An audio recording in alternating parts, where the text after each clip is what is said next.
better? A little bit. I brought you a present. What is it? We'll open it.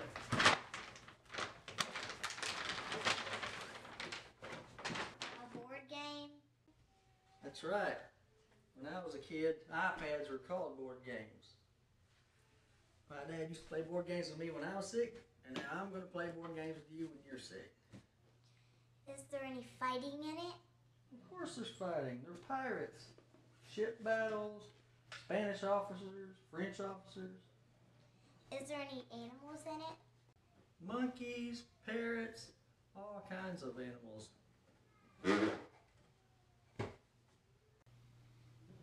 I guess I can stay awake for a little while. Oh, thank you very much.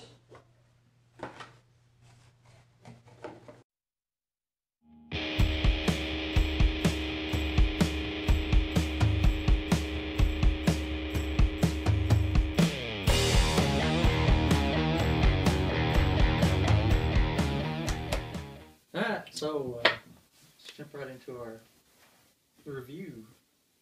Remember our 4 categories. This first category we're going to talk about is components.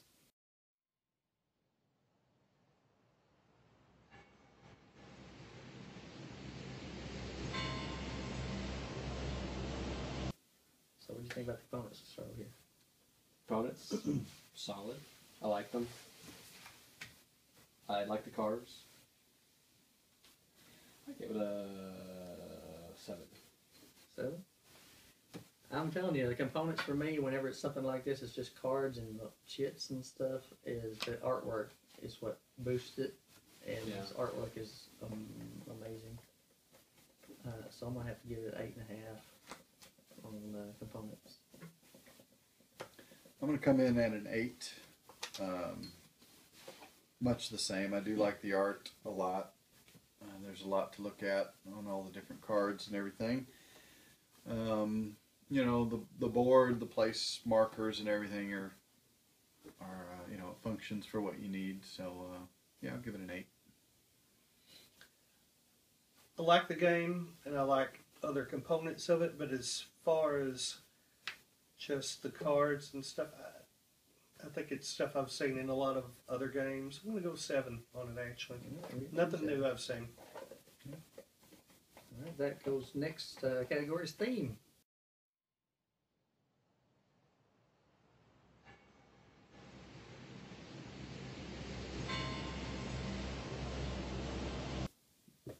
It's not zombies, but It's pirates. Still fun.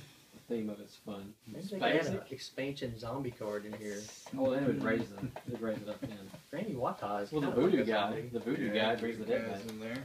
Undead I'm pirates. gonna go- Zombie pirates would be awesome. Well, it's still fun thing. Very easy. So I'm going to give it an 8. I like the theme. I'm going to jump a little higher than that on the theme because I think if it was just pirates, it'd be one thing, but they added in like the rolls on the pirate ship, which brings it alive, makes it more of an actual pirate ship rather than just pirates going around the board shooting guns at each other. And each one of their cards actually feels like they're doing what they would really be doing. Like the cabin boy doesn't get any tiles because he's the cabin boy. So I'm going to go to 9 with the theme because they took an already great theme of the pirates thing and they've made it excellent. I think 8 sounds about right for me again on there. I do like the pirate theme. I looked at a lot of the games I own are pirate related, so I do like that. I think they did a good job with, like Chris said, kind of tying it in together instead of just being generic. They tried to tie the action that the character does with what, you know, with his title. So I like that, but I think it's a good 8 for me. Agree. I like the theme a lot, and I think it's a pretty well thought out game. Like I said, a lot of the elements are really interesting. So I'm going to go 8 also. Okay. Next one is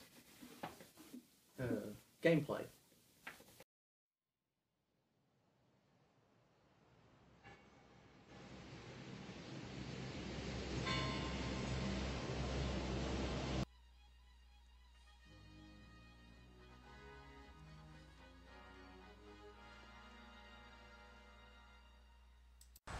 So, it is down to you, and it's down to me.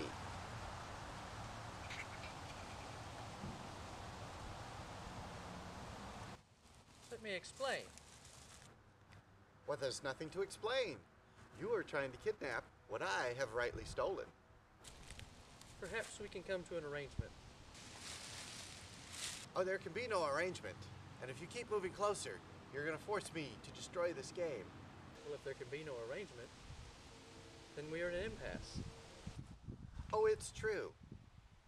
I can't compete with you physically, but you're no match for me mentally. So you're that smart, are you? Let me put it this way. Have you ever heard of Milton Bradley, Parker Brothers, Stefan Feld? Morons. Well, in that case, I challenge you to a battle of the wits. For the game? Yes. To the death? I accept. Then set up the board.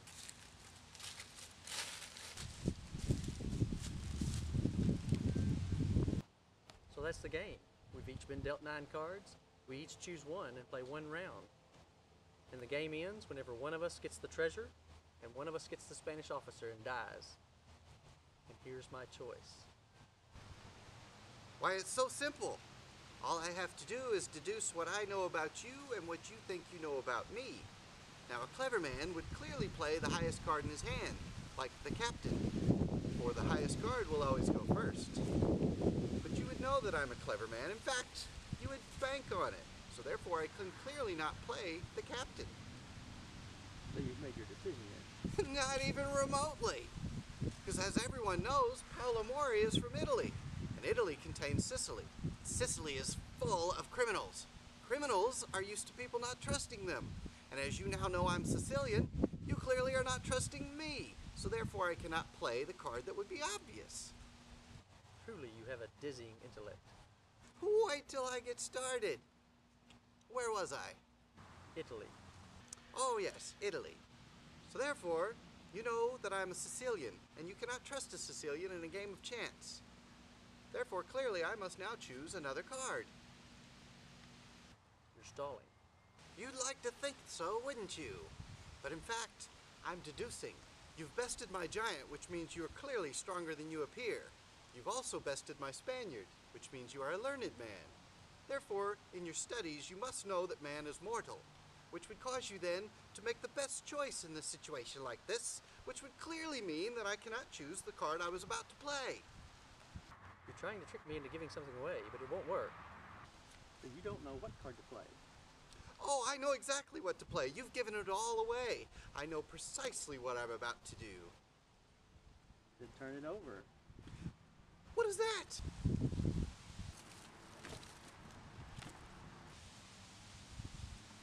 I didn't see anything. Never mind. Never mind. Why are you laughing? Let's play. You lose. You'd like to think that, wouldn't you?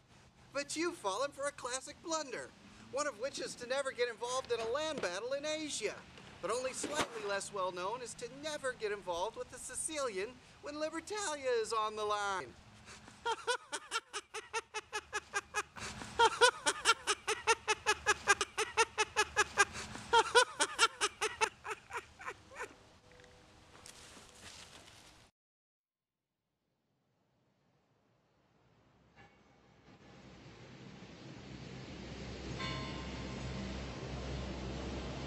Ten. Ooh, 10. Well, because like what you arranged for the theme as far as everyone. I mean, you raising your monkey back and then throwing all those cursed items on me. I was not seeing that coming. Undead monkey zombies. So I mean, like you said, the pirates go. Everything's just fits very well for a simple game. It fits. I would argue that it's not that simple. I mean, I would agree. Well, because it's the gameplay's not simple, but the look of it looks simple. yeah, it does look This very looks simple. simple. This is not. That's why I'm giving it a 10. I'm going to agree. I'm going to go 10 also on the gameplay. It's deceptively... When I first saw this game at Gen Con, I walked right past it. Because it looks... Because this right here, the board, I thought this was something themed off of Pirates of the Caribbean. Yeah, I think they had that I in saw the mind. cover and I thought, I don't want to play a Pirates of the Caribbean game, so I walked right by it, and I didn't even look at it at Gen Con. And it wasn't until like 2 years later that I even heard of it again and thought, well, maybe I'll give it a chance. And then after watching some other people talk about it, I'm glad I did because it's a 10 gameplay. And I'm very happy with it. I'm going to keep it rolling. I'm going with a 10 also. This game really, I seem to be drawn to pirate-themed games, but I really like this game. Every time I play it, I see there's more strategy to it than meets your eye at the outstart. So this has been a big game for me. I'm glad this is our first game for the new year because I really like it. I'll give it a 10 also. I don't know if it's the best game I've ever played, but it's definitely as good as most of them. I'd say the gameplay is really good. I think you're right about the strategy and the combinations you can play. The more you play it, the more you see what works, and you'll use those combinations and those strategies the next game too. Every game I play, I find out something that I'm going to try to do next game. Right. I definitely it's it evolves it matters the more how you many play. times you played it because if you're a first time player, you're going to get destroyed by somebody who. I admit the first time I played it, it's a daunting game to learn at first, maybe a little bit, and it's not like the rules are so confusing. It's just figuring out what works and what doesn't. If you're playing against some people that have played it quite a bit, I think it's a game you would be at a disadvantage at to begin with. There's a learning curve. There is a learning curve, but the more you play it, the more intricate the strategies, and it's still as fun a game as whenever I first played it. It's really for instance, in this game we just played, we all had played it before, so we all knew the voodoo guy was in there. Yeah, I did. Some people were hedging their bets on that, like saving a couple of cards for a couple of rounds, whereas if you were a new player, you wouldn't even know it was coming. So yeah, it's definitely. Some cards are just, the voodoo, the witch doctor, the governor's daughter, and the witch. I mean, there are cards in there. You've just got to get it right. Mm-hmm. It's so easy. You'll save that card and save it and think you're doing well with it, and then it just ends up being nothing, So there. So that ties in perfectly with our last category of replayability.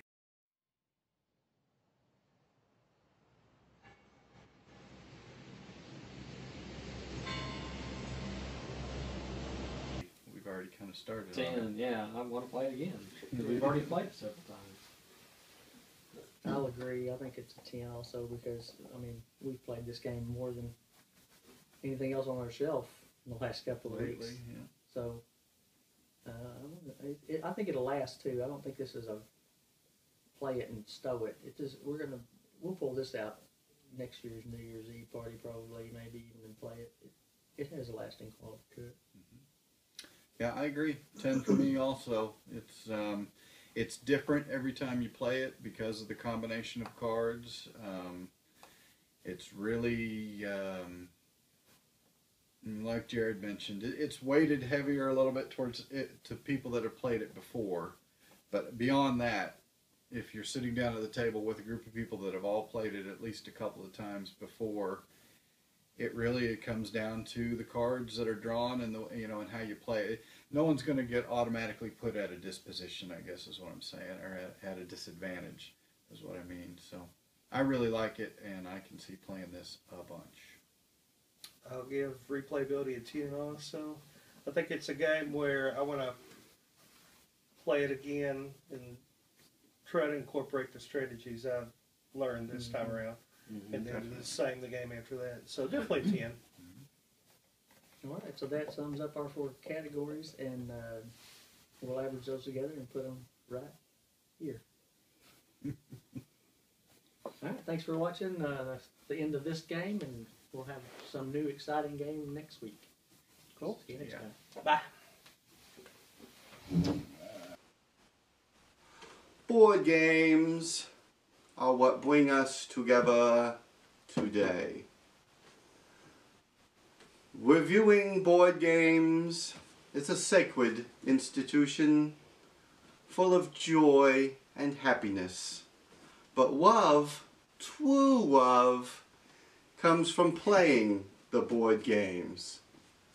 Libertalia by Paolo Mori is a card-based strategy game that you can play with 2 to 6 players, which I love, truly love, to play this game. It is a strategy game with cards. Say man and wife! Man and wife! I'm lost.